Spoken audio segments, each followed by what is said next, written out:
따스한 성령님 마음으로 보내 내 몸을 감싸며 주어지는 평안함 만족함을 느끼네.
함께 먹는 사람 중에 하나가 이 말을 듣고 이르되 무릇 하나님의 나라에서 떡을 먹는 자는 복되도다 하니 이르시되 어떤 사람이 큰 잔치를 베풀고 많은 사람을 청하였더니 잔치할 시각에 그 청하였던 자들에게 종을 보내어 이르되 오소서 모든 것이 준비되었나이다 하매 다 일치하게 사양하여 한 사람은 이르되 나는 밭을 샀음에 아무래도 나가 보아야 하겠으니 청컨대 나를 양해하도록 하라 하고 또 한 사람은 이르되 나는 소 5겨리를 샀음에 시험하러 가니 청컨대 나를 양해하도록 하라 하고 또 한 사람은 이르되 나는 장가 들었으니 그러므로 가지 못하겠노라 하는지라.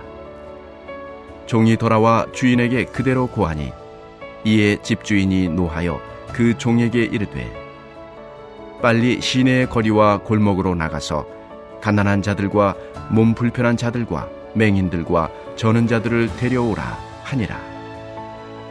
종이 이르되 주인이여 명하신 대로 하였으되 아직도 자리가 있나이다.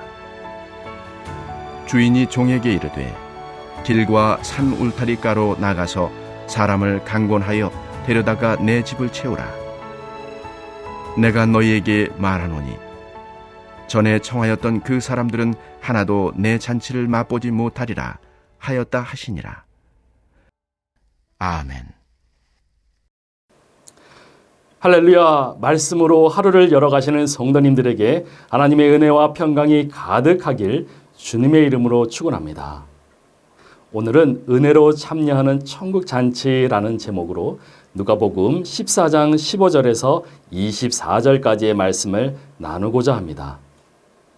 오늘 말씀을 통해 천국잔치에 참여하는 성도의 모습은 어떠해야 하는지를 깨닫는 은혜의 시간이 되기를 소망합니다. 오늘의 말씀에 앞서서 누가복음 14장의 시작은 예수께서 음식을 잡수시려고 어느 바리새인의 집에 들어가심으로 시작을 합니다. 예수님을 식사 자리에 초대한 집주인은 바리새인 중에서도 지위가 있고 명성이 있는 자였습니다. 바리새인, 그들은 누구입니까?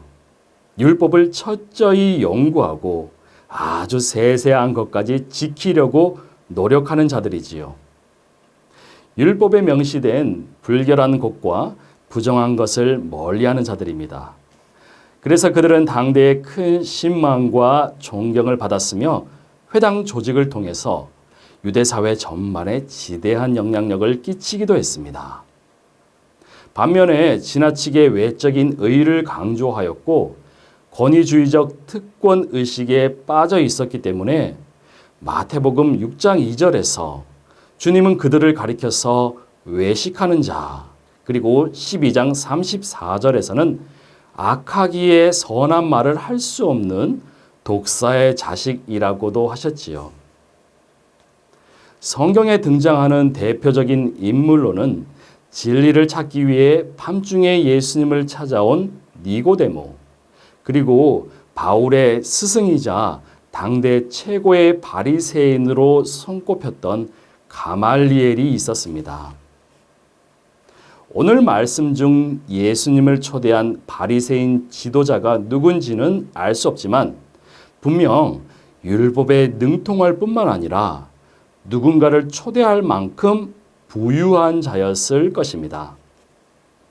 그런데 예수님은 초대받은 식사 자리에서 안식일에 수정병자를 고쳐도 되느냐 안 되느냐, 누가 상석에 앉을 자격이 있느냐 등의 불편한 말씀을 하셨습니다.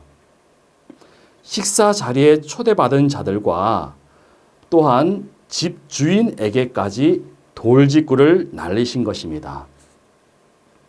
그런 예수님으로 인해서 식사 자리의 분위기는 일순간에 차갑게 얼어붙었습니다. 그래서 어떤 이가 싸늘한 분위기를 좀 바꿔보려고 식사 자리에 앉은 모두에게 독담을 건넸습니다. 15절 말씀이지요. 자, 우리 모두 하나님 나라에서 함께 식사를 할 복받은 사람들입니다. 그는 듣기 좋은 말로 식사 자리에 흥을 돋구었습니다. 그러자 예수님은 그의 말과는 달리 그 자리에 있는 모든 자들이 하나님 나라의 만찬에 참여하지 않음을 16절 이하의 비에서 비유로 말씀하십니다. 어떤 이가 잔치를 베풀고 사람들을 초대했는데 초대받은 자들이 밭을 사고 소를 샀기 때문에 그리고 장가를 들어서 등의 이유로 잔치 참여를 거절했습니다. 각자 이유는 달랐지만 잔치에 참석하는 것보다 다른 일을 더 중요하게 여겼다는 점에서 동일합니다. 이와 유사한 본문이 있지요. 마태복음 9장에서 예수님이 어떤 사람에게 나를 따르라고 명하셨을 때 그는 먼저 가서 아버지를 장사하게 해달라고 구했습니다. 예수님은 그에게 죽은 자들로 자기의 죽은 자를 장사하게 하고 너는 가서 복음을 전파하라고 명하셨습니다. 이는 삶의 우선순위가 무엇이 되어야 하는가를 가르쳐 주신 말씀이지요. 세상 일이 아무리 중요해도 천국 잔치에 초대받은 일보다 더 중요할 수는 없습니다. 구원의 초대를 거부하는 자들은 스스로 멸망을 향해 달려가는 어리석은 자들이지요. 이 비유의 말씀은 복음을 강하게 거부하고 자신들이 만든 세상에서 자신들이 믿는 율법만이 옳은 것이라고 생각했던 바리새인들의 완악함과 어리석음을 드러냅니다. 결국 멸망의 길로 가는 그들의 모습 속에서 오늘 우리를 돌아봅니다. 신앙이 아니라 문화가 되어버린 종교, 진리를 탐구함이 아닌 짧은 지식을 자랑하는 경연장이 되어버린 신학, 하나님을 예배하기 위한 교회가 아니라 상호 이익을 도모하기에 모인 공동체, 이제는 그 형식적인 예배마저도 잊고 살아가는 모습. 최근에는 코로나를 이유로 천국 잔치의 모형이 되는 주일 예배를 소홀히 하고 교회와 가정, 어느 곳에서도 예배하지 않는 모습이 곧 우리가 아닌지를 돌아봅니다. 하나님을 믿는다고 천국에도 가고 싶다고 하면서도 새로 산 아파트 대출금에 대한 걱정, 직장과 자녀 교육, 육아 문제를 해결하는 것이 먼저라고 하면서 하나님이 나를 부르시는 그 음성에 귀를 닫고 사는 모습이 우리가 아닌지를 돌아봅니다. 하나님의 부르심이 어느새 우리 삶의 우선순위에서 밀려나고 하나님과 그 나라에 대한 열망이 자꾸만 우리 삶과 마음에서 멀어지고 있지는 않은지, 그래서 곧 나만의 기준과 율법에 갇혀 사는 바리새인의 모습으로 사는 것은 아닌지 우리의 모습을 돌아보길 원합니다. 21절에서 예수님의 비유의 말씀은 계속됩니다. 잔치에 초대를 받은 자들이 참여를 거부하자 주인은 종들에게 거리로 나가서 가난한 자, 몸이 불편한 자, 보지 못하는 자, 다리를 저는 자들을 데려오라고 명합니다. 이는 당시 유대 문화에서는 비주류의 사람들, 특별히 바리새인의 시각으로 본다면 부정한 자라 할 수 있습니다. 누구도 식사 자리에 초대하지 않고 이웃이 되어주지 않는 자들입니다. 종이 여전히 자리가 남았다고 주인에게 보고를 하자 주인은 산과 길과 산 울타리에까지 가서 사람들을 강건하여 데려다가 자리를 채우라고 명합니다. 주류 유대인들이 거부한 하나님 나라의 잔치가 비주류, 즉 죄인과 하층민 취급을 당하던 유대인들과 부정한 자들로 손가락질을 받던 이방인들의 차지가 될 것이라는 말씀입니다. 반면 멀리 나가서 아무나 묻지도 따지지도 말고 모든 사람을 데려오라고 하는 주인의 모습은 다분히 상식적이지 않습니다. 준비된 잔치는 많은 사람을 초대하고도 남을 정도로 웅장하고 화려하며 완벽하지만 그 자리를 채우는 자들은 부족하기 짝이 없는 모습입니다. 중요한 것은 잔치의 주인이 이런 불일치와 초대하기에 어울리지 않는 손님을 개의치 않는다는 점입니다. 누구든 초청에 응하기만 하면 들어갈 수 있다고 하십니다. 사실 이는 예수님의 승천 이후 초대교회에서 일어난 현상을 반영하고 있습니다. 제사장과 서기관, 바리새인 등 유대 종교 지도자들은 하나님 나라를 부정했고 예수님을 십자가형에 처했습니다. 하나님은 그들 모두 하나님 나라의 잔치에서 배제하시고 하층민과 죄인과 이방인들을 그 잔치에 참여케 하셔서 구원의 기쁨을 누리게 하셨습니다. 주님의 초대와 부르심은 지금도 계속되고 있습니다. 자격 없는 자들을 부르시는 은혜의 부르심입니다. 그 은혜의 부르심을 받고도 무시하는 자들은 결코 그 잔치에 들어갈 수 없습니다. 비유의 말씀에서 초대를 거부한 자들에게 2번의 기회는 주어지지 않았습니다. 지금도 이 땅에 많은 사람이 마음에 들려오는 성령님의 요청과 부름에 즉각적으로 순종하기를 주저합니다. 지금 해야 할 일이 있기 때문에 급한 일을 끝낸 후 여유로운 시간에 순종하겠다고 생각합니다. 그런 시간은 결코 주어지지 않습니다. 올바른 신앙생활에서 요구되는 중요한 것 중에 하나는 즉각적인 순종입니다. 예수님의 부르심을 들은 사람들은 즉시 모든 것을 버리고 예수님을 따르거나 자신이 가진 것을 버리지 못해서 괴로운 마음으로 예수님을 떠나갔습니다. 하지만 우리의 인생은 짧고 주님은 곧 오십니다. 그날이 오늘 밤이 될지 내일 새벽이 될지 그 누구도 알 수 없습니다. 오직 하나님 아버지만 아시지요. 때문에 오늘 우리는 즉각적으로 하나님의 초대에 응해야 합니다.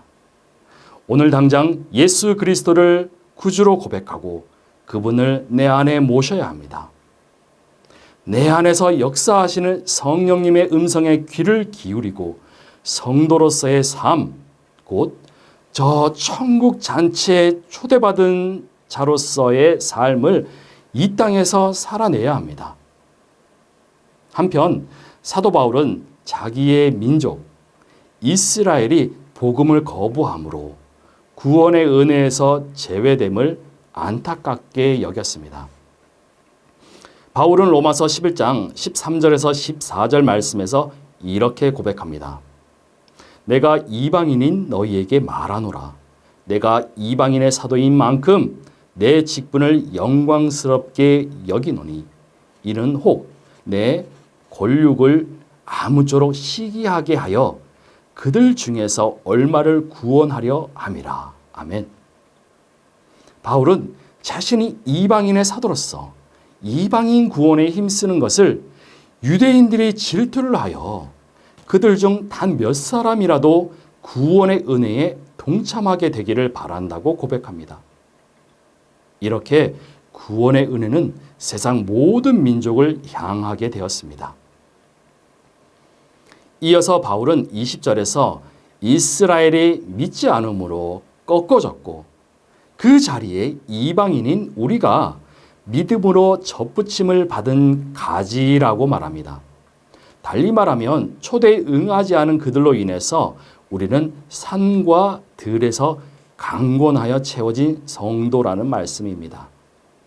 때문에 그들의 실적으로 인해 구원의 은혜를 입은 것을 기억하고 교만하지 말라고 합니다. 또한 두렵고 떨리는 마음으로 하나님을 섬기고 겸손한 자세로 신앙에 힘쓸 것을 권면합니다. 이러한 은혜를 받은 우리가 해야 할 일은 무엇입니까?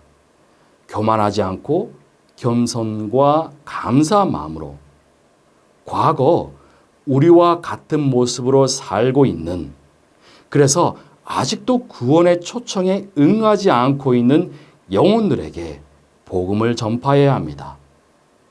부모가 물에 빠져 죽어가는데 보고만 있는 자식이 어디에 있습니까? 내 자식을 돌보지 않고 나만 맛난 음식을 먹는 부모도 없습니다. 믿지 않는 우리 가족을 안타까운 마음으로, 사랑의 마음으로 이끌어서 초대를 해야 합니다. 믿지 않는 이웃, 믿지 않는 그들도 천국 잔치에 참여시키는 사명을 감당해야 합니다. 사랑하는 성도 여러분, 오늘 우리의 우선순위가 어디에 있습니까? 또한 이 땅에서 우리의 사명은 무엇입니까? 아무리 채워도 만족이 되지 않는 물질과 불완전한 세상이 아닌 영원한 안식과 온전한 평안을 누리는 하나님 나라를 먼저 구하고 바라보며 살기를 소망합니다.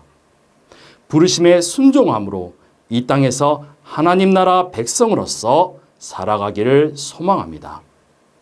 더불어서 우리의 삶을 엿보고 주목하는 사람들을 초대함으로 충성스러운 하나님 나라 일꾼으로서 복된 삶을 살아가시기를 축원합니다.